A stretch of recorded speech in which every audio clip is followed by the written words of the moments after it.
des actions de sensibilisation comme la fête des mares.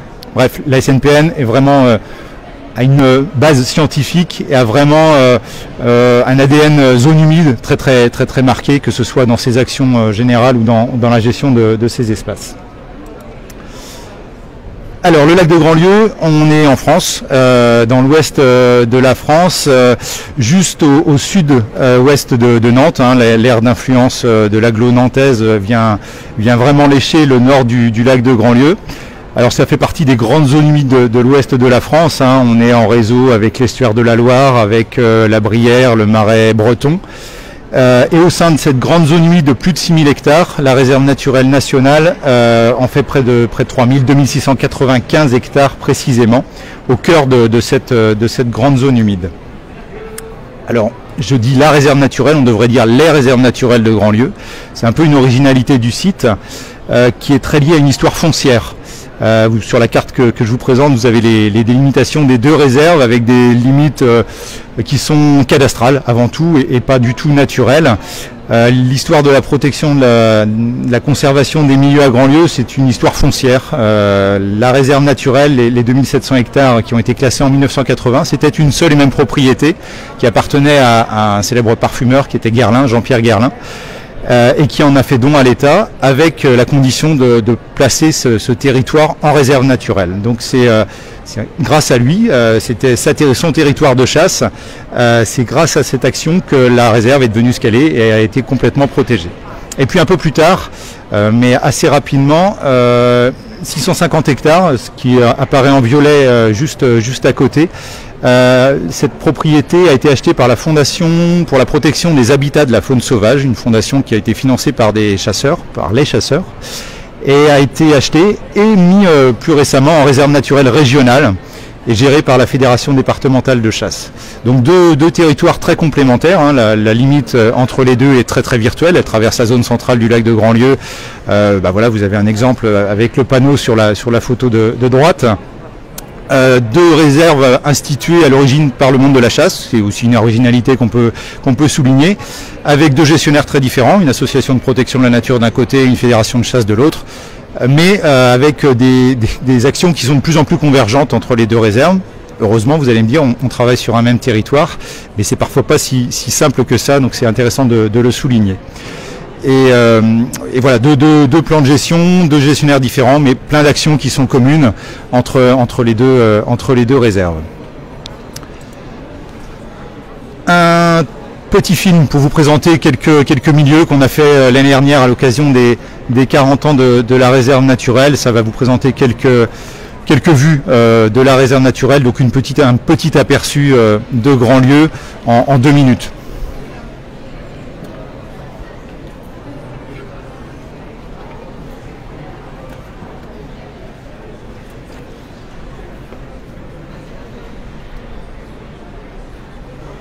Alors ça, c'est une des grandes spécificités de Grandlieu, cet immense herbier de nénuphar qui s'étend sur plus d'1 millier d'hectares au centre du lac de Grandlieu.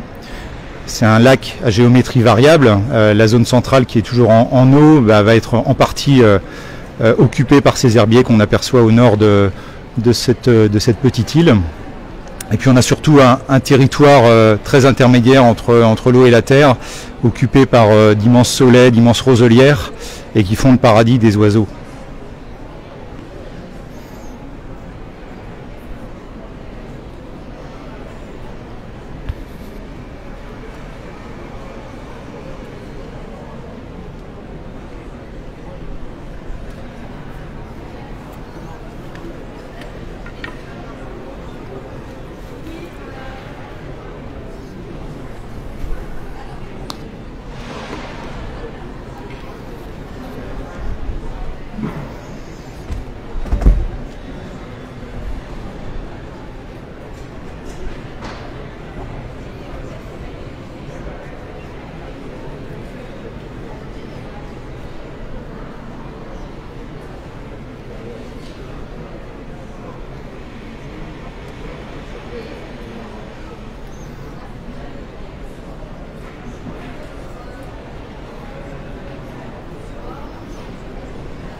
J'avance un tout petit peu pour ajouter, puisque là le film était centré sur la réserve naturelle, qui n'est qu'une partie de Grandlieu. D'autres espaces sont périphériques, et notamment tout un vaste ensemble de prairies inondables de plus de 1600 hectares qui sont largement hors de la réserve naturelle. Les hasards de la géographie et du cadastre expliquent cela. Donc prairies naturelles inondées pendant la majeure partie de l'hiver et du printemps, avec des inondations plus ou moins précoces ou plus ou moins tardives en fonction des saisons et des secteurs sur lesquels on est. Alors, réserve naturelle, à chaque réserve naturelle a ses spécificités. On est toujours sur des classements de protection très très forts qui s'expliquent par une richesse patrimoniale assez extraordinaire. Donc, Grandlieu n'échappe pas à cette règle, avec d'abord la protection de Grandlieu. Grandlieu est maintenant connu surtout pour ses oiseaux. Historiquement, c'est la flore qui l'a fait connaître. On a la chance d'avoir un botaniste qui a travaillé sur Grandlieu dès la fin du 19e au début du 20e siècle, qui nous a laissé une monographie tout à fait originale. C'était vraiment les débuts de la phytosociologie en France. C'est Émile Gatso, et qui du coup nous donne un très bon témoignage des peuplements végétaux de l'époque, qui ont largement été appauvris, mais qui restent encore remarquables. On est à plus de 40 espèces protégées ou inscrites sur liste rouge, sur une liste rouge nationale ou régionale. Une richesse très élevée en phytoplancton. Ça, c'était un peu une découverte assez récente, avec une étude qu'on a menée depuis 3 ans avec l'université de Rennes 1, avec plus de 360 taxons. Donc là aussi, la taille de Grandlieu explique largement cette diversité assez élevée au niveau des microalgues d'eau douce. Au niveau des invertébrés, j'allais dire, le travail reste en partie à faire, et il progresse d'année en année, mais la richesse se confirme au fur et à mesure du progrès de la connaissance. Deux petits exemples d'une étude là aussi qui a été faite assez récemment, en 2019 et 2020, sur lesquels on a échantillonné sur les deux réserves de façon exactement similaire. Donc pour vous illustrer aussi des actions qui sont menées conjointement entre les deux réserves, un échantillonnage qu'on a travaillé sur les diptères et les hyménoptères, quelques familles qui ont été identifiées, révèle une belle richesse. On est vraiment sur un site exclusivement en zone humide. On est à 105 espèces de cire, dont une vingtaine qui sont considérées comme menacées ou en déclin à l'échelle européenne ou française. Et puis quelques belles découvertes, dont notamment une nouvelle espèce pour la France. Je me tente dans la prononciation du nom de l'espèce, c'est Minumessa uesnii. C'est une petite guêpe parasitoïde probablement, qui est une vraie rareté européenne, qui n'était pas connue en France jusqu'à l'année dernière, et qui est connue simplement d'Autriche, de Roumanie, de Hongrie et de Lituanie, et à chaque fois sur un site, 2 sites, 3 sites grand maximum. Donc ça reste une vraie rareté à l'échelle européenne, très lié aux roselières. À chaque fois, l'espèce a été trouvée en roselière. On connaît malheureusement pas grand-chose de son écologie, mais voilà, Grandlieu, avec cette permanence des habitats, cette protection très très forte dont il bénéficie, permet aussi à ce genre d'espèces de subsister. On a fait plein d'autres découvertes. Pour le mastif armoricain, je crois qu'on est à une douzaine d'espèces nouvelles juste sur cette étude-là. Je ne vous parle pas des papillons, des libellules et autres, mais voilà, pour vous illustrer un peu la diversité du milieu. On est sur un lac à géométrie variable, comme je vous l'ai dit, entre l'été et l'hiver. Le lac, la zone en eau passe d'un peu plus de 2000 hectares à presque 6000 hectares, donc avec toujours cette constante d'un plan d'eau très très faiblement profond. En été, à l'heure actuelle, on est à moins d'un mètre de profondeur en moyenne sur la zone qui reste en eau. On est à l'étiage en ce moment. Évidemment, la faune piscicole, elle est très abondante, en lien avec le niveau trophique du lac. Ça, je vous en reparlerai un tout petit peu plus tard, avec une importance particulière pour l'anguille. Poisson menacé s'il en est à l'échelle européenne, pour lequel un plan européen a été mis en place. Et là aussi, le site de Grandlieu coche un peu toutes les cases pour l'anguille. Il est relativement près du front de colonisation océanique. On est relié à l'estuaire en fait, avec les eaux de Grandlieu s'écoulent vers l'estuaire de la Loire. On est sur un milieu qui convient partout à l'anguille, faible profondeur, richesse trophique, abondance de proies. Et du coup, une étude a été menée avec le Muséum d'histoire naturelle, avec les pêcheurs professionnels du lac, j'en reparlerai aussi tout à l'heure, et montre que sur simplement Grandlieu et son bassin versant, donc le petit cercle rouge que vous avez ici, le lac produit autant d'anguilles matures, donc les anguilles dites argentées, celles qui sont prêtes à partir en migration pour se diriger vers probablement la mer des Sargasses où elles se reproduisent. Le lac de Grandlieu produit autant d'anguilles argentées que l'ensemble du bassin de la Loire en amont d'Ancenis. Donc ça vous donne un peu les échelles de comparaison, avec une petite différence, une grosse différence, c'est que Grandlieu produit essentiellement des mâles, alors que l'amont du bassin versant de la Loire produit essentiellement des femelles, en lien avec les capacités d'accueil du milieu et à la saturation du milieu. Quand les anguilles arrivent dans nos eaux, quand elles sont civelles, elles sont encore indifférenciées sexuellement, et c'est probablement des questions de densité qui vont faire que l'anguille va devenir mâle ou femelle. Et en l'occurrence, sur les endroits où il y a des grosses densités comme à Grandlieu, l'anguille va avoir tendance à raccourcir son cycle de vie. Une anguille mature mâle met à peu près 3 ans à être prête à partir en migration, tandis qu'une anguille femelle peut mettre 10 ans, voire 20 ans avant de partir en migration.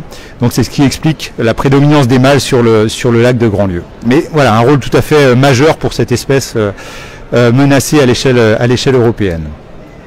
J'en arrive aux oiseaux, un site d'importance internationale à tous les moments de l'année, que ce soit en nidification, en hivernage ou en migration. Le site reste d'exception pour les oiseaux d'eau, c'est encore une chose marquante. Alors en hivernage, voilà, on se situe entre bon an, mal an, 20 000 à 35 000 canards hivernants. Vous avez les 6-7 espèces qui sont les plus importantes. Le site est d'importance internationale pour le canard souchet, pour le canard chipot, et puis en fonction des années, on est un peu à la limite. Le fuligule milouin et la sarcelle d'hiver ont aussi une grande importance. J'ai arrêté les chiffres là en 2017, j'aurais pu vous les faire poursuivre, avec une petite tendance à l'érosion, expliquée essentiellement par les effectifs de canards souchets qui ont tendance à rester un petit peu plus au nord. On perçoit, voilà, c'est déjà les premiers éléments, premiers effets, ou je ne sais pas si ce sont les premiers effets de ce réchauffement. En nidification, le site est devenu un site capital pour les grands échassiers. C'est à Grandlieu que pour la première fois, de façon contemporaine, la spatule blanche s'est reproduite en France. La grande aigrette, de la même façon, s'est installée en tant que nicheur en France à Grandlieu. Et depuis ces installations, qui pour la spatule datent de la fin des années 70, et pour la grande aigrette du milieu des années 90, les effectifs fleurissent et progressent pour dépasser les 3500 couples de grands échassiers. On est à dépasser les 400 couples de spatules blanches l'année dernière. Donc voilà, ça c'est des oiseaux qui se portent plutôt pas mal. Tous les autres oiseaux d'eau trouvent à Grandlieu un site vraiment très très favorable. Le fuligule milouin, c'est vraiment une population très très importante, c'est de l'ordre de 15% de la population française qui niche sur Grandlieu. Voilà quelques illustrations de l'importance de ce site. Donc site très protégé, de réserve naturelle, un site Natura 2000 qui englobe l'ensemble de la zone humide, un site classé, site Ramsar, reconnu au titre de la Convention internationale sur les zones humides d'importance. Malgré tout, il reste des facteurs de pression et qui sont majeurs dans l'évolution du lac. 3 facteurs de pression très importants. La qualité d'eau. On est au bout d'un bassin versant de 800 km² à peu près, ce qui n'est pas un très grand bassin versant, avec une activité humaine classique, j'allais dire, et agricole notamment, qui est très très développée. Donc voilà, on subit directement l'impact de la dégradation de la qualité d'eau sur le bassin versant depuis au moins 50 ans. Et ce qui nous donne un lac eutrophe, voire hyper eutrophe, c'est-à-dire trop riche en matière nutritive, azote et phosphore en particulier. Ce qui peut nous donner ce genre d'image, avec des proliférations de cyanobactéries dans le courant de l'été qui peuvent être très très marquées. Une autre problématique qui monte, c'est la problématique des micropolluants, pesticides, voire métaux ou même hydrocarbures, qui étaient assez peu développés jusqu'à maintenant, mais les quelques analyses qu'on a jusqu'à maintenant sont pas très très positives. Un des 2 cours d'eau principaux qui alimentent le lac draine un bassin versant qui est très très dynamique sur le plan agricole et maraîcher notamment, avec du maraîchage industriel. Et la liste des cours d'eau qu'on retrouve dans l'eau de l'Oignon, qui est ce cours d'eau qui alimente le lac, est assez impressionnante et ne cesse de faire peur. Donc ça fait partie des sujets qu'on va essayer d'aborder regarder dans les mois et les années à venir avec notre conseil scientifique, parce qu'on se pose vraiment énormément de questions sur l'impact de ces polluants sur l'écosystème. Une autre problématique qui marque Grandlieu et son évolution, c'est la gestion des eaux qui est artificialisée. Le lac de Grandlieu est un plan d'eau naturel, une dépression qui s'est créée très très anciennement, mais dont les eaux sont gérées artificiellement depuis les débuts des années 60. Et voilà, à partir du moment où on met en place un vannage pour gérer les niveaux d'eau, effectivement, on a des problématiques qui se créent, des conflits d'acteurs, puisqu'entre les éleveurs d'un côté du lac, les pêcheurs professionnels, les chasseurs de gibier d'eau, les gestionnaires de réserve, on n'a pas tous les mêmes besoins au même moment. Donc voilà, une problématique assez aiguë, comment bien gérer les niveaux d'eau, est-ce qu'on peut trouver les bons niveaux d'eau à Grandlieu, est-ce qu'ils existent, ce n'est pas sûr, mais on essaie d'y travailler. De multiples espèces exotiques envahissantes, ça c'est vraiment un facteur de pression sur lequel je vais revenir juste après, et tout ça dans un contexte de changement climatique qu'on se prend de plein fouet depuis quelques années, et dans un contexte d'évolution territoriale qui est marqué par la prégnance de l'agglomération nantaise qui grossit. On est sur une agglo très dynamique, agglomération de 600 000 habitants. Le nord du lac, on est vraiment au bord de l'agglomération nantaise. Donc là aussi, des pressions sur la fréquentation, même si la réserve naturelle est complètement, on fait partie des réserves quasi intégrales et complètement interdite d'accès au public, mais on sent effectivement une pression très très forte et une urbanisation qui pousse aussi sur toutes les communes qui bordent le lac. J'en arrête avec la présentation globale pour venir à notre sujet sur les espèces exotiques envahissantes et la problématique, comment elles se posent à Grandlieu. Donc j'ai choisi 3 exemples pour vous l'illustrer. Quelques mots sur la problématique générale des espèces exotiques envahissantes. On est au congrès de l'UICN, c'est important de rappeler les chiffres. C'est considéré comme la 3e cause de perte de biodiversité à l'échelle mondiale. Et j'allais dire de façon encore plus prégnante dans les écosystèmes insulaires qui sont marqués par un fort taux d'endémisme. Et là, à chaque fois qu'on amène une espèce nouvelle qui s'implante et qui a des soucis, on a des impacts directs. Alors, impacts qui sont très divers, que ce soit une compétition, que ce soit de la prédation, la transmission de maladies, voire la transformation des écosystèmes. L'impact des espèces exotiques envahissantes se situe vraiment à différents niveaux, avec des impacts économiques derrière, très importants. Une publication toute récente qui date de juillet estime à l'échelle européenne, simplement pour 2020, le coût des espèces exotiques envahissantes est... Alors c'est une évaluation qui reste très très très grossière, mais qui fait une synthèse d'énormément d'études, serait de l'ordre de 116 milliards d'euros et en constante progression. C'est les petits graphiques que vous avez en bas au milieu, avec des coûts de gestion qui sont très conséquents.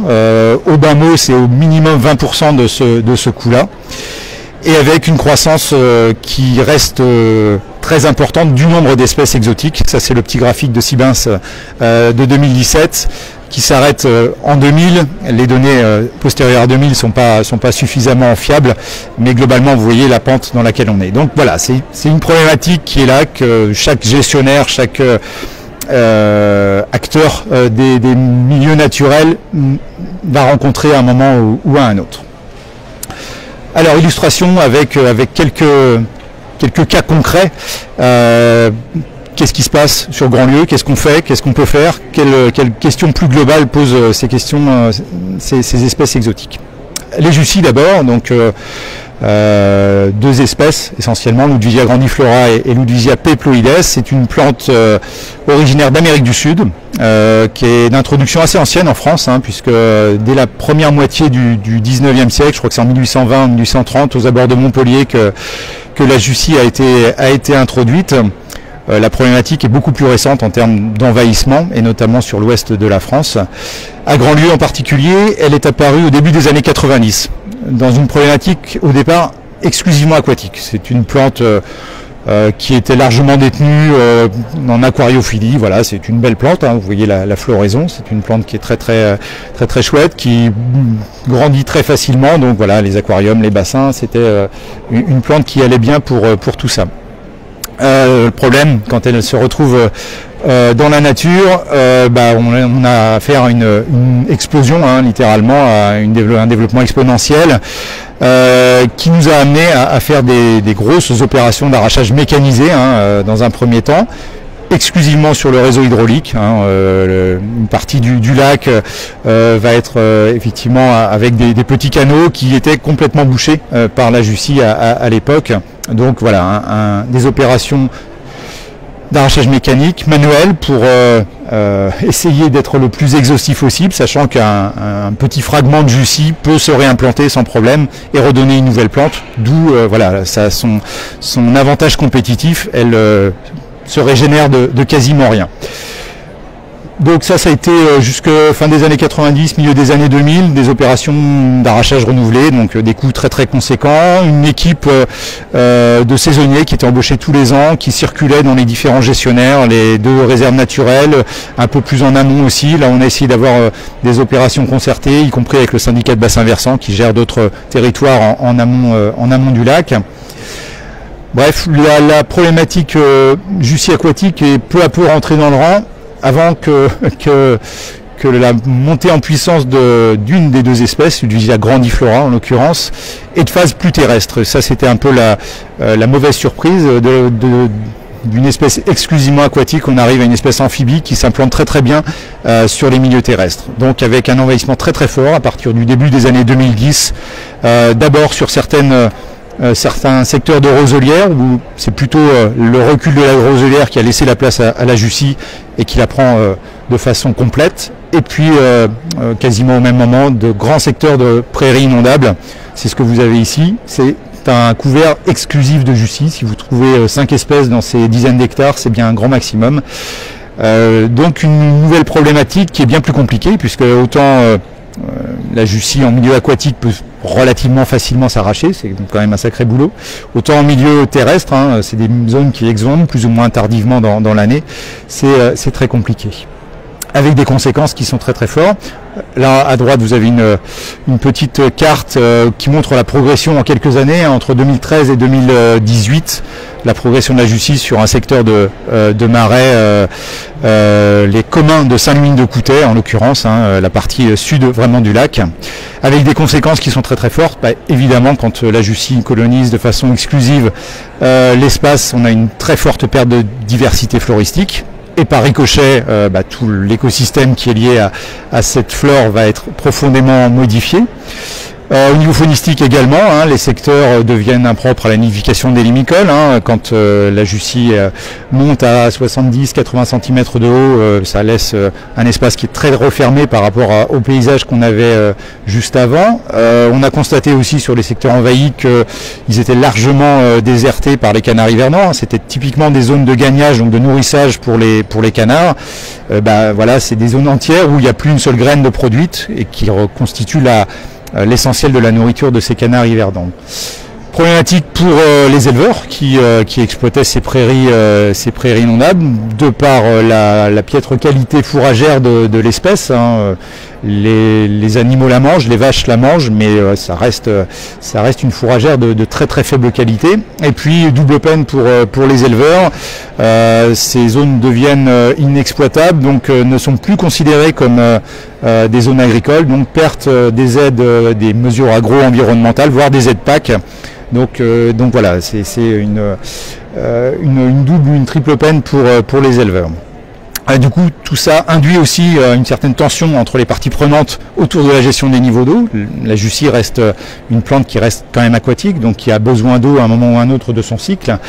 Et la réponse de certains éleveurs, c'est de dire, écoutez, il suffit de gérer l'eau pour se débarrasser de la Jussie, c'est-à-dire évacuer l'eau au maximum, avec des conséquences évidemment qui sont bien plus larges que l'impact localisé sur la Jussie. Si on gère l'eau uniquement pour la Jussie, on revient à des projets qui datent du 19e siècle, qui visent quasiment à assécher le lac de Grandlieu, parce que on est sur des secteurs tourbeux, et même avec toutes les bonnes volontés du monde, je suis pas sûr que l'assèchement sera suffisant. Toujours est-il que ça a remis un coup de pression sur comment gérer les niveaux d'eau, parce que c'est une problématique qui se posait pas auparavant. Alors quel moyen mis en œuvre pour essayer de limiter les dégâts sur les prairies qui sont déjà complètement envahies? J'allais dire c'est presque trop tard et on a peu d'espoir de les retrouver à court terme. Donc il y a plutôt une stratégie d'essai de confinement de la Jussie qui a été mis en place entre les différents acteurs, avec globalement essayer de confiner la Jussie là où elle est. Il y a des secteurs entiers de prairies qui en sont encore à peu près indemnes. Donc il y a un travail qui a été mené avec les éleveurs pour qu'ils préservent des bordures avec une végétation plus dense qui ferait des sortes de peignes pour éviter la dissémination de la Jussie au moment de la montée de l'eau. Des tests de pâturage un peu plus dirigés avec l'intérêt de ces communs, c'est qu'on avait des grands espaces mais avec un pâturage qui n'est pas du tout dirigé. Donc là aussi des essais ont été mis en place que les éleveurs ont un peu de mal à mettre en place. Et tout ça s'est formalisé dans une mesure agro-environnementale spécifique qui répondait aussi à la perte de revenus pour les exploitants agricoles, qui a été mis en place à partir de 2018 sur le modèle de ce qui se faisait en Brière, un espace qui est confronté exactement aux mêmes problématiques, et donc avec un travail un peu plus fin, un diagnostic par exploitation et un cahier des charges spécifique à chaque exploitation, avec plan d'action, avec suivi. D'autres expériences ont été tentées, notamment sur la réserve naturelle régionale qui a plusieurs prairies concernées par le problème, avec des tests de réimplantation, de réensemencement, d'épandage de foin de marais. Bon, tout ça est pas efficace, peu efficace globalement, et l'efficacité va être vraiment très très dépendante des conditions abiotiques. Des crues précoces vont avoir tendance à redisperser la Jussie, des exondations un peu plus précoces vont être plutôt favorables à limiter son expansion, des hivers froids qu'on a de plus en plus de mal à rencontrer vont être aussi assez défavorables à la Jussie. Mais globalement, la solution elle n'est pas trouvée, et donc on est dans ce travail pour essayer de formaliser les choses avec les exploitants. Le réflexe des exploitants, c'est il suffit d'enlever l'eau et puis de nous autoriser, certains vont même jusque là à réutiliser certaines molécules et puis on vous règle le problème. On sait bien que c'est pas du tout le cas, et sur des zones de marais, le remède serait pire que le mal. Donc voilà où on en est de la Jussie. Globalement, on peut dire que il faut travailler sur la végétation en place. La meilleure réponse à la Jussie, c'est vraiment une végétation forte, une végétation qui est en bonne santé. Et ce qui est un des problèmes de Grandlieu, c'est que la végétation elle n'est pas en bonne santé, du fait de l'eutrophisation, du fait de la gestion artificielle des niveaux d'eau, du fait des molécules diverses et variées qu'on retrouve dans l'eau. Donc c'est vraiment là-dessus qu'on veut s'attacher à intervenir, mais avec pour l'instant assez peu d'espoir. Autre grand envahisseur, l'écrevisse de Louisiane, introduite en Europe dans les années 70, en Espagne d'abord, à partir de son aire d'origine qui est vraiment sur le sud de l'Amérique du Nord, et apparition à Grandlieu à la fin des années 90, avec une augmentation très très rapide des effectifs, l'écrevisse a littéralement explosé sur le lac dès 2006-2007, avec un impact très très fort sur la végétation aquatique d'abord. La photo que vous avez, c'est normalement un herbier nénuphar qui est dense, quasiment continu. Les années où on a des gros impacts écrevisses, voilà ce qu'il en reste, l'herbier est littéralement haché par l'écrevisse. Disparition de la flore des canaux de marais, on revient au marais de tout à l'heure, on a tout un réseau de petits canaux qu'on appelle des douves localement qui étaient occupés par une flore extrêmement intéressante, cératophiles, myriophiles, des hydrocharis, bref on avait une vraie belle diversité qui donnait lieu à une vraie belle diversité en insectes aussi. Tout ça a complètement disparu, c'est remplacé par une eau complètement turbide, constamment remaniée par les écrevisses. Évidemment les impacts enchaînent sur les amphibiens, puisque l'écrevisse est un omnivore, donc elle consomme de la végétation, des larves, mais directement des amphibiens également. Sur les poissons, c'est un peu plus difficile à démontrer. Sur les invertébrés, c'est certain aussi. On avait des populations d'odonates, de libellules qui étaient extrêmement importante sur le marais, c'est devenu quasiment rare, là aussi, hein, du fait de la pression de l'écrevisse. L'impact sur la qualité d'eau, hein, c'est un fouisseur qui va constamment remanier aussi le fond, remettre en suspension des matières nutritives, donc là aussi, hein, alimenter le système eutrophe qui est déjà bien installé. Et puis des modifications beaucoup plus globales qui sont un peu inattendues, hein, modification des réseaux trophiques avec quelques espèces qui tirent leur épingle du jeu, comme la spatule blanche, qui était un peu l'emblème de Grandlieu, qui était une vraie rareté, et ben, qui elle a vraiment profité de cette ressource ultra abondante.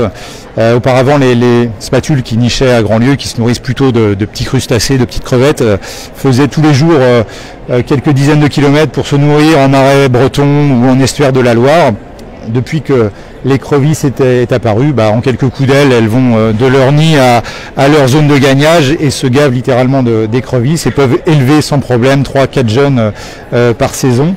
Ce qui nous a fait passer d'une population qui était globalement stable de 30-40 couples à plus de 450 espèces, 450 spatules. Donc voilà, bonne nouvelle pour la spatule, mais c'est presque un signe de dysfonctionnement plus profond. Et c'est vrai pour beaucoup d'autres grands échassiers.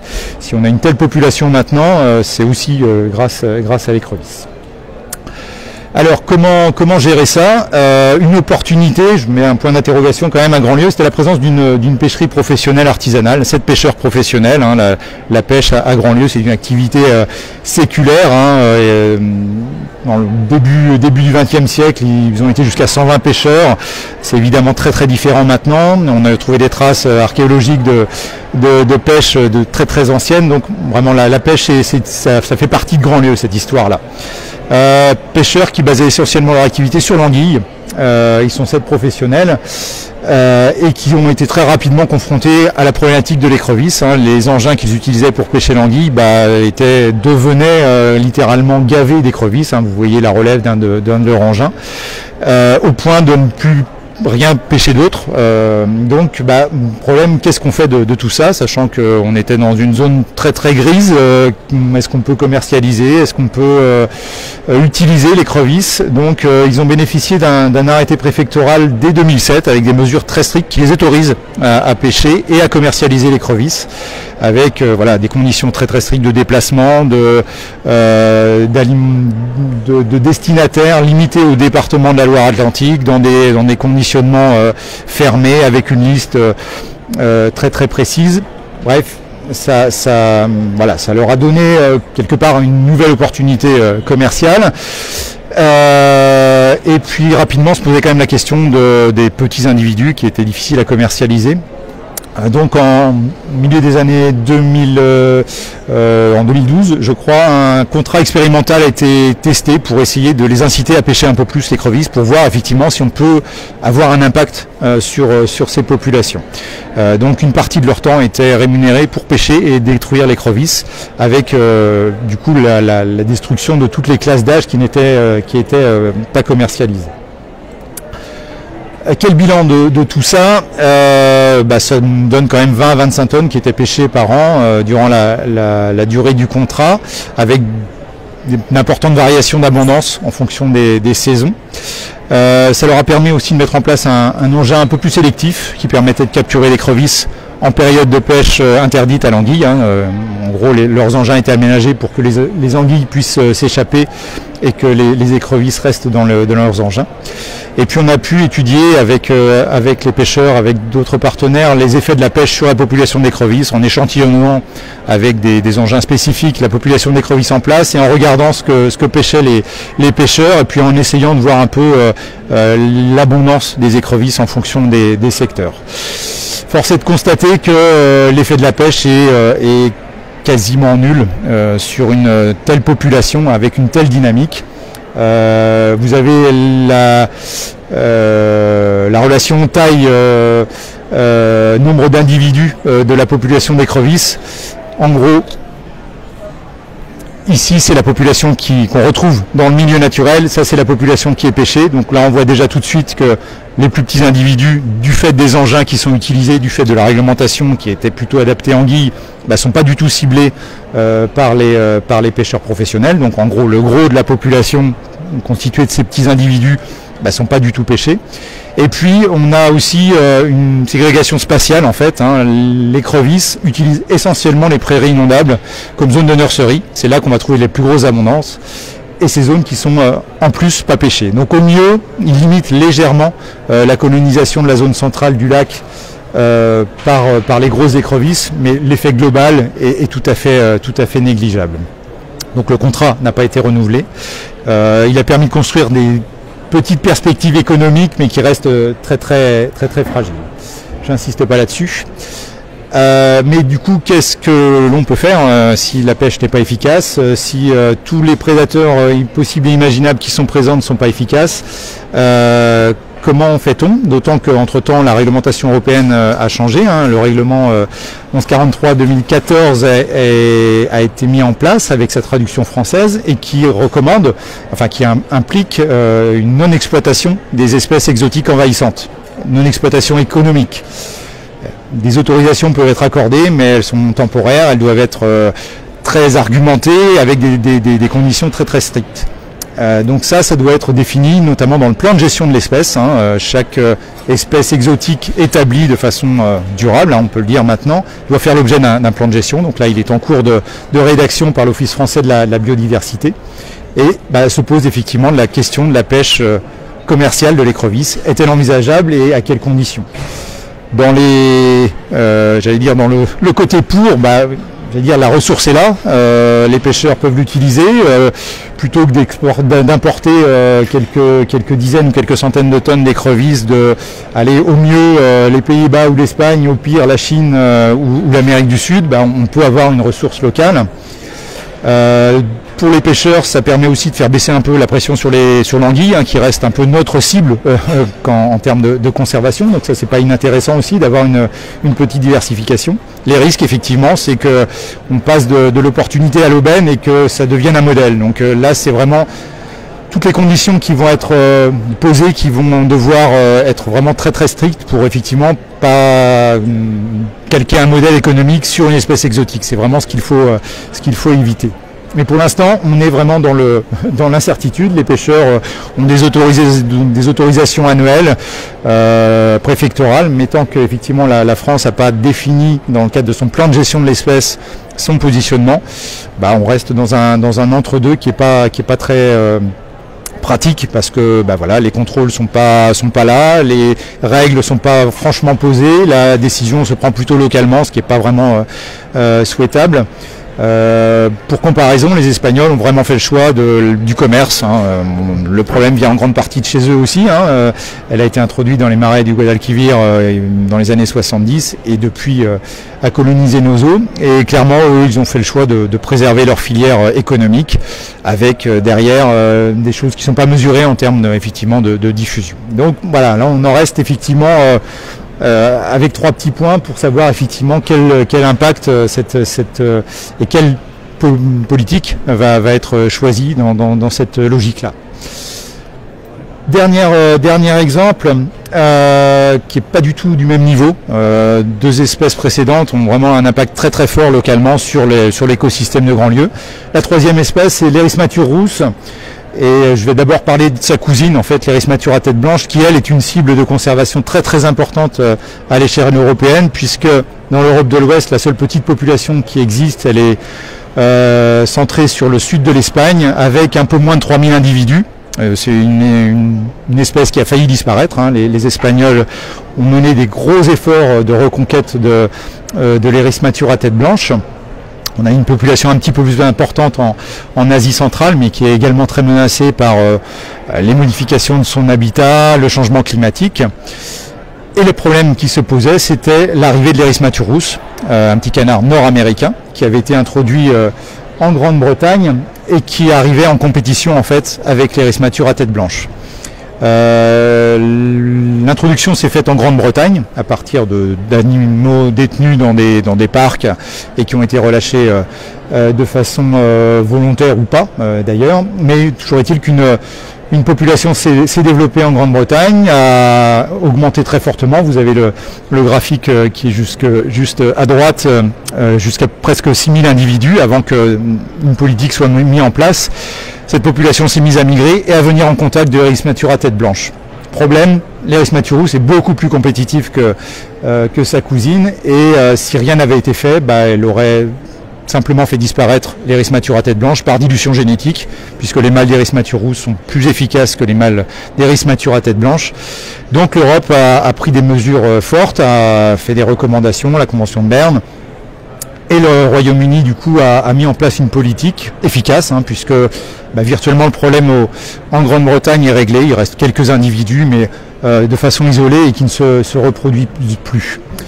En France, j'avance, on se situe sur l'axe et l'Erismature s'est installée dans l'ouest de la France au début des années 2000, Grandlieu étant un site hyper attractif pour tous les oiseaux d'eau, les canards plongeurs en particulier. Elle y a trouvé son espace favorable. En hiver, toutes les Erismatures de France se retrouvaient à Grandlieu, donc là aussi premières actions ont été mises en place avec ce qui était encore l'Office national de la chasse et de la faune sauvage sur des actions hivernales. Le problème, c'est que très rapidement l'espèce a été éduquée et le tir en hiver devenait de moins en moins efficace et de plus en plus problématique pour tous les autres oiseaux d'eau.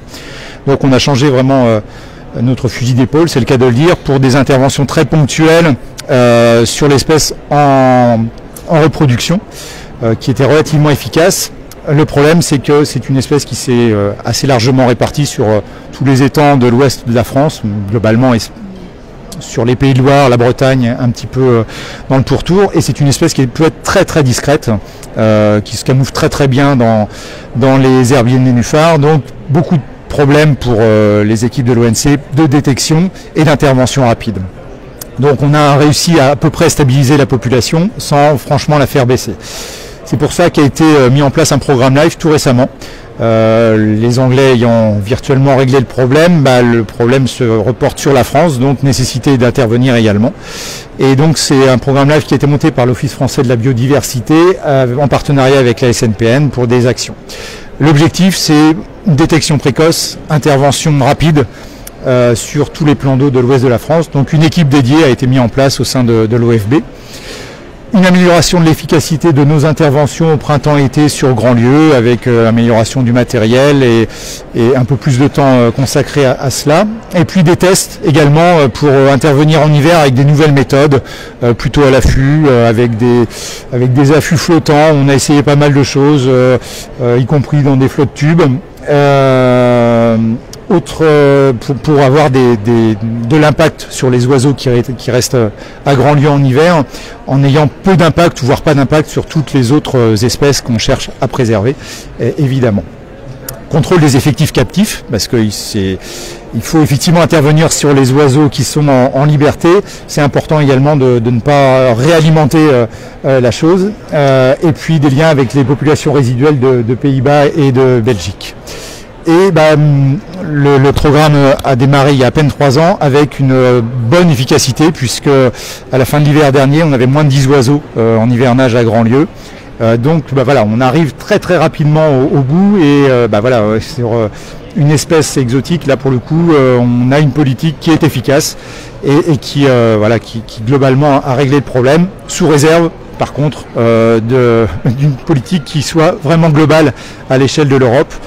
Puisque la problématique va plutôt avoir tendance à se reporter sur les Pays-Bas, qui ne mènent pas de politique réellement volontariste. Ils avaient été sollicités pour être intégrés au programme LIFE, qu'ils avaient décliné avec des arguments plus ou moins entendables de gestion par les régions et de... Globalement, il y a peu de volonté, on est plutôt dans une logique, il y a des papiers qui l'ont bien montré, assez peu interventionniste et globalement, les espèces exotiques ne sont pas un problème pour les Néerlandais. Reste qu'effectivement, ça va être plus problématique. Alors en synthèse, pour pas trop déborder, laisser un peu de temps aux questions, un petit schéma très simple de l'impact. Je mets les risques matures de côté, hein, vous l'aurez compris. On a réussi, on est en train de réussir les risques matures, mais voilà, c'est vraiment en réponse à la conservation d'une autre espèce. Pour un écosystème global, la problématique de l'écrevisse et de la jussie se répondent largement au détriment de la végétation, mais on aurait pu mettre plein d'autres compartiments du lac. D'autant qu'on peut en rajouter des espèces exotiques, hein, le ragondin et les rats musqués sont bien implantés, qui vont avoir un impact direct sur la végétation du lac. À partir du moment où ils ont un impact direct sur la végétation du lac, ils laissent la place à la jussie à grande fleur, qui elle aussi est plus facilement disséminée par l'action de l'écrevisse, par l'action des ragondins et des rats musqués.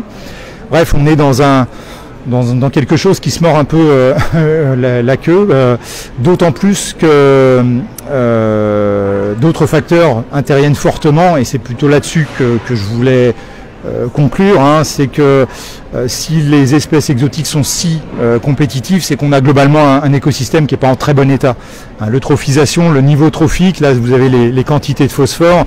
Si on voulait être en bon état, il faudrait diviser notre quantité de phosphore par 3 ou par 4 à l'échelle de Grandlieu. Donc évidemment, on serait sur un milieu beaucoup moins eutrophe. Ce serait évidemment un milieu beaucoup moins favorable à la jussie et par ricochet à l'écrevisse de Louisiane. Les polluants qui fragilisent la végétation du lac, là aussi, c'est un espace qui est offert à des espèces exotiques. À partir du moment où on fragilise un élément de l'écosystème, il va devenir beaucoup plus sensible à l'envahissement par des espèces qui sont pas originaires du coin. La gestion des niveaux d'eau artificialisés, là aussi on essaie de rétablir un peu de naturalité dans la gestion des niveaux d'eau, mais quand vous avez un système géré, c'est très difficile de remettre en place une réelle naturalité, à tel point qu'on est en train de se pencher sur l'effacement de l'ouvrage, hein, très simplement. Et tout ça est largement percuté par le changement climatique. Petite illustration sur le suivi en continu des températures qu'on mène depuis quelques années. La top température enregistrée à Grandlieu, voilà, on est passé de 33 degrés à 35,5 degrés en 3 ans. Donc voilà, un ancien de la SNPN parlait de Grandlieu comme un lac tropical. Avec des températures comme ça, on y arrive assez rapidement. Et ça aussi, c'est des puissants moteurs pour ces espèces qui sont plutôt d'origine tropicale ou subtropicale. Hein, l'écrevisse de Louisiane, jusqu'à grande fleur, la diminution des hivers froids leur convient vraiment tout à fait, de même que le ragondin et le rat musqué. Tout ça dans un contexte d'évolution des activités, l'élevage qui évolue, la pêche qui évolue, et qui malheureusement favorise aussi ce genre de pratique. Donc en synthèse, que dire pour garder un peu d'optimisme? Voilà, quand elles sont là, on a terriblement de mal à s'en débarrasser. Donc de l'importance des politiques de prévention, hein, de prévenir les introductions, c'est vraiment là-dessus qu'il faut vraiment se battre. Pour celles qui sont installées, on a très peu de choix malheureusement. On va devoir vivre avec, mais évitons d'en rajouter trop de caisses pour rajouter les problématiques. Donc essayer de vivre avec en essayant de limiter les impacts. Là aussi, hein, on n'a pas toutes les réponses, on tâtonne, on essaie des choses. Alors avec l'économie, sans l'économie, tout ça est assez difficile et doit être pensé quasiment au cas par cas. Dans tous les cas, ce qui convient, c'est d'essayer de rétablir la bonne santé de nos écosystèmes, hein, réduire les pressions extérieures qui vont favoriser les espèces exotiques envahissantes, l'artificialisation, l'eutrophisation. Tout ça, ce sont des facteurs qui vraiment viennent alimenter la dynamique de ces espèces-là. Et puis, des politiques d'innovation, des politiques d'accompagnement des activités professionnelles. Voilà, il ne suffit pas de dire aux pêcheurs allez-y pêcher l'écrevisse, ça va faire du bien et vous allez diminuer. Ça demande effectivement beaucoup d'accompagnement, des règles qui deviennent très strictes, y compris pour les éleveurs quand ils sont confrontés à la problématique de la justice sur leur parcelle. Et puis l'innovation, là aussi, il faut rien s'interdire, hein, et on a tendance à être fixé sur des schémas. Voilà, les prairies humides doivent être pâturées à certaines périodes. Là aussi, avec ce genre d'envahissement nouveau, je pense qu'il faut voilà, innover, réfléchir et réfléchir ensemble pour essayer de trouver des nouvelles façons de limiter un peu les impacts de tout ça. J'en arrête là et je prends vos questions.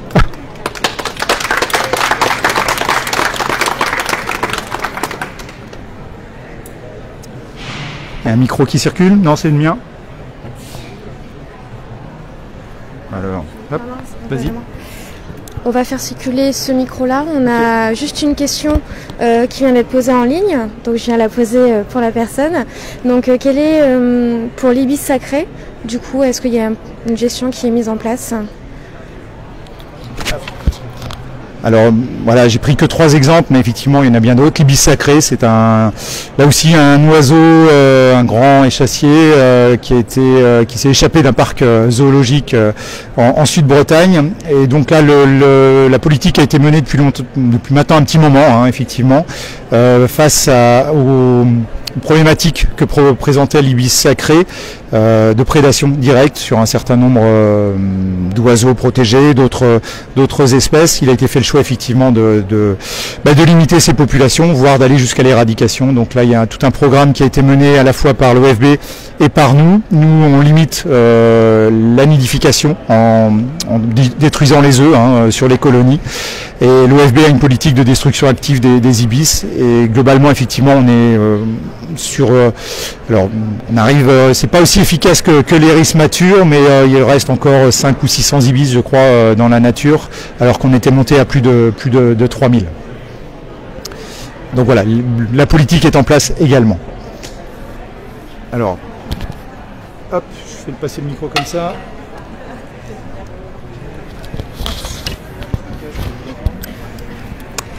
Merci pour votre présentation déjà. Alors je travaille sur le frelon asiatique pour l'INRAE actuellement, mais j'ai aussi travaillé sur les cistudes d'Europe et donc l'écrevisse de Louisiane. Ça me fait rire parce que je m'appelle Louisiane, mais et j'ai vu en fait des écrevisses devenir la proie principale des cistudes sur la tour du Vala en Camargue. Et quand on voit à quel point les effectifs en fait ils sont énormes, notamment pour le frelon asiatique aussi, est-ce qu'il existe en fait des stratégies plutôt d'intégration des nouvelles espèces qui arrivent, parce que déjà elles sont partout en trop grande quantité et parce que un écosystème c'est en équilibre mais c'est en constante évolution? Est-ce qu'il y a des choses sur ça, ou c'est plutôt on reste sur on enlève à la main et on régule avec des activités économiques valorisantes?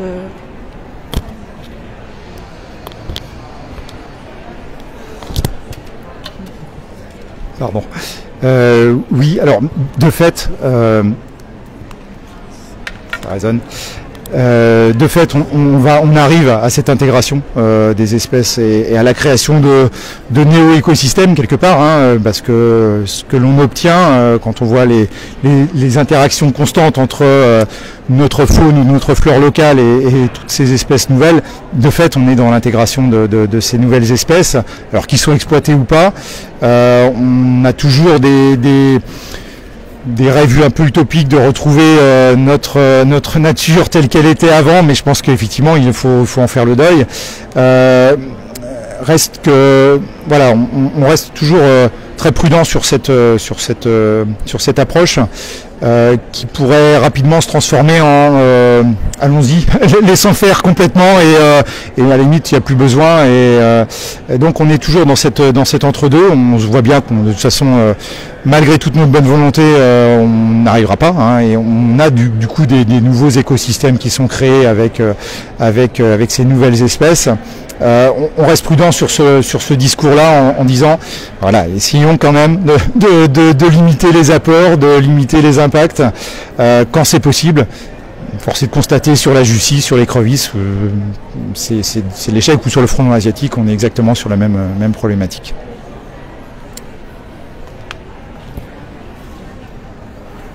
Bonjour, moi je suis gestionnaire d'une zone humide avec le même combo Jussie-écrevisse et aussi un gros problème de poisson-chat. Et depuis peu, l'Azolla phosphogère, qui est une espèce de lentille qui envahit tout de manière assez spectaculaire. Je voulais savoir ce que vous pensiez des insectes prolongés sur la lutte dans ces espèces-là. Alors les insectes prolongés, ils sont pas possibles à Grandlieu. C'est un lac naturel, donc on ne pourra pas le mettre en assec. Effectivement, ça pourrait être une solution. Effectivement, La problématique poisson-chat était très présente à Grandlieu pour vous illustrer l'affaire. Les pêcheurs professionnels en témoignent, surtout les anciens qui sont maintenant en retraite. Certains évoquent leur dos cassé du fait des quantités de poisson-chat qu'ils avaient à remonter quotidiennement. Et le poisson-chat, il est quelque part, il est rentré dans le rang. Après, c'était vraiment la grosse problématique dans les années 80. Et il est toujours présent sur Grandlieu, mais j'allais dire là pour le coup l'écosystème l'a relativement bien intégré et on n'est plus sur ces quantités phénoménales qu'on pouvait avoir. Donc voilà, on a quelques motifs d'espoir comme celui-là. La Zola est bien présente aussi, mais somme toute pas de façon délirante. Et là aussi, elle a probablement plus ou moins sa place dans l'écosystème et ne montre pas un caractère invasif délirant. Donc les ASEC, ouais, sur des systèmes anthropisés comme les étangs piscicoles, ça peut être une bonne réponse. Sur les crevisses, c'est pas sûr que ce soit suffisant. Sur les secteurs de prairies qui sont asséchés entre 4 et 8 mois par an à Grandlieu, elle fait des terriers verticaux qui peuvent atteindre facilement 50 ou 60 cm de profondeur. Donc là aussi, je pense que sur les étangs, un ASEC ne sera pas suffisant pour se débarrasser de l'écrevisse. Ça reste un bon moyen de gestion de ce type d'écosystème. C'est ce qu'on a essayé aussi de rétablir un peu en retravaillant la gestion des niveaux d'eau pour rétablir une variabilité un peu plus importante, des variations plus importantes, en acceptant effectivement des baisses de niveau d'eau plus marquées que ce qu'il n'était. Mais à l'échelle d'un lac comme Grandlieu, on ne pourra pas aller jusqu'à un ASEC complet qui pourrait régler effectivement quelques soucis. Autre question? Non, c'est terminé? Si, une question.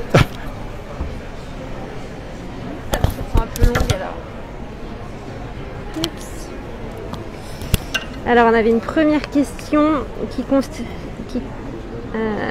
je la retrouve. Voilà, qui concernait les plans de gestion en cours de rédaction. Donc la question c'était est-ce qu'ils intègrent l'acceptation sociale des opérations de gestion et si oui, de quelle manière?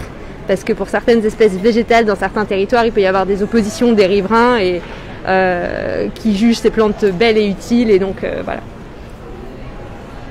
Ah oui. Du coup, je dis peut-être dans la foulée de la deuxième question.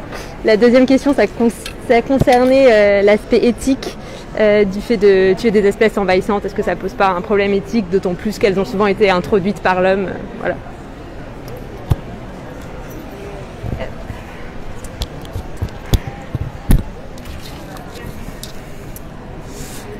Alors sur les plans de gestion globaux, je pourrais pas vous en dire grand chose parce que j'ai pas les drafts encore, j'ai pas vu, mais globalement oui, de toute façon il faut tenir compte de l'acceptation sociale et avoir ces impacts-là. On sait que c'est des choses qui sont de plus en plus voilà, sur les territoires urbains ou périurbains, ces questions-là se posent inévitablement. Si dans le plan de gestion c'est pas intégré, je pense qu'on a loupé une partie du plan de gestion parce que si actions sont mises en place, si on ne prend pas en compte effectivement l'acceptation sociale et les questions de sensibilisation sur toutes ces questions-là, on aura loupé une partie du sujet.